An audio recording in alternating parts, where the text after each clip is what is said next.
Selamat pagi Sobat Alkitab yang terkasih. Marilah kita mengawali hari ini dengan melakukan perenungan akan firman Tuhan.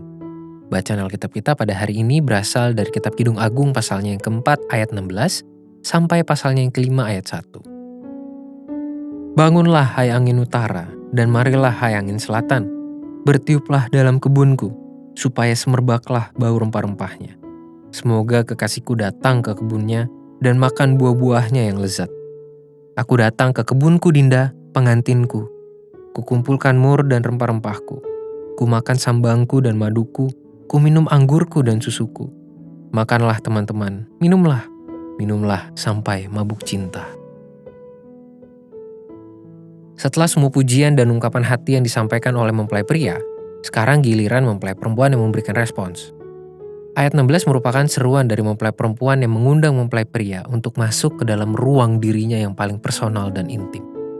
Ayat ini sekaligus menunjukkan bahwa cinta keduanya tidaklah bertentangan atau bertepuk sebelah tangan. Ada keterhubungan di antara mereka berdua yang menghasilkan pertautan cinta yang saling menginginkan dan terbuka satu dengan yang lain.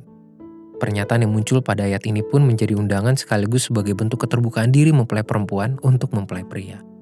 Pada ayat 16 ini mempelai perempuan sedang mengumpamakan dirinya seperti kebun penuh pohon-pohon dan buah-buahan yang terpelihara dengan baik dan siap untuk dipanen.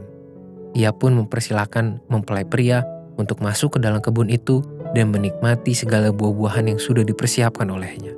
Sepintas ayat ini seolah menjadikan perempuan sebagai objek di hadapan laki-laki, entah perempuan sebagai komoditas seksual maupun harta kepunyaan yang berfungsi untuk memuaskan keinginan laki-laki. Padahal ayat ini justru sedang menunjukkan komitmen dan keseriusan cinta yang diberikan oleh seseorang kepada kekasihnya dalam sebuah sikap keterbukaan yang total. Keterbukaan yang diberikan oleh mempelai perempuan ini pun mendapatkan respons yang seirama dari kekasihnya. Mempelai pria dengan penuh antusias beranjak masuk dan mengumpulkan segala hasil panen yang sudah tersedia di dalam kebun itu. Inilah bentuk ungkapan puitis dari keseriusan cinta mempelai pria yang begitu penuh keinginan untuk hidup bersama sang mempelai perempuan. Secara singkat kita dapat memberikan penilaian bahwa hubungan cinta yang dibangun oleh pasangan Kidung Agung adalah model relasi yang saling menginginkan, saling menerima, dan penuh keterbukaan. Berdasarkan dua ayat ini kita melihat sikap keterbukaan diri dari seseorang yang direspons dengan keinginan yang begitu antusias. Kedua sikap inilah yang dapat kita jadikan pembelajaran untuk menjalani hubungan yang seimbang. Keterbukaan sangatlah diperlukan demi membangun hubungan yang jujur dan tulus. Sedangkan keinginan atas keberadaan pasangan akan sangat berdampak pada seberapa antusias kita dalam menerima kehadirannya. Bukankah percuma ketika seseorang begitu tulus membuka dirinya untuk menerima kehadiran orang lain, tetapi orang tersebut tidak memiliki antusiasme, bahkan tidak ingin sama sekali untuk masuk ke dalamnya.